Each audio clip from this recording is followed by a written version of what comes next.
Hi అండి, అందరూ ఎలా ఉన్నారు? బాగున్నారా? నేను బాగున్నానండి. ఇవాళ మీ అందరి కోసం, మా కోసం నేను పాలకూర పప్పు, చాలా కమ్మగా ఉండే పాలకూర పప్పు, ఎక్కువ వెల్లుల్లిపాయలు వేసుకుని, ఎక్కువ ఇంగువ పోపు వేసుకుని చేశాను. చాలా చాలా బాగుందండి. చాలా అంటే చాలా బాగుంది. కమ్మగా చేసుకున్నాను.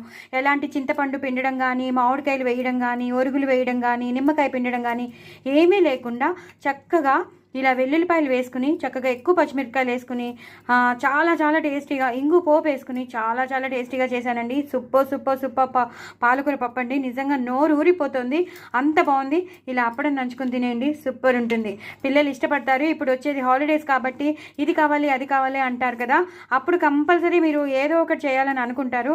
అలా కాకుండా కడుపు నిండా ఇలా మనం పాలకూర పప్పు ఇలా పెట్టేసామనుకోండి, ఎక్కువ నెయ్యి వేసి పెట్టేశారనుకోండి, ఇంకా చూసుకోండి అసలు మరి మాట్లాడరు. చక్కగా అప్పడాలో వడియాలో ఏదో ఒకటి ఇచ్చేసేయండి, చక్కగా వాళ్ళు తినేస్తారు. అంత టేస్టీగా ఉంటుందండి. డూ ట్రై ఇట్ అండి. నా ఛానల్ని సబ్స్క్రైబ్ చేసుకోండి, సపోర్ట్ చేయండి. చాలా చాలా టేస్టీ అయిన పాలకూర కమ్మని పప్పు మీకు కనిపిస్తుందిగా, చాలా చాలా టేస్టీగా ఉందండి. బాయ్ అండి. నా ఛానల్ని మాత్రం సబ్స్క్రైబ్ చేసుకోవడం అస్సలు మర్చిపోవద్దు. బాయ్ అండి.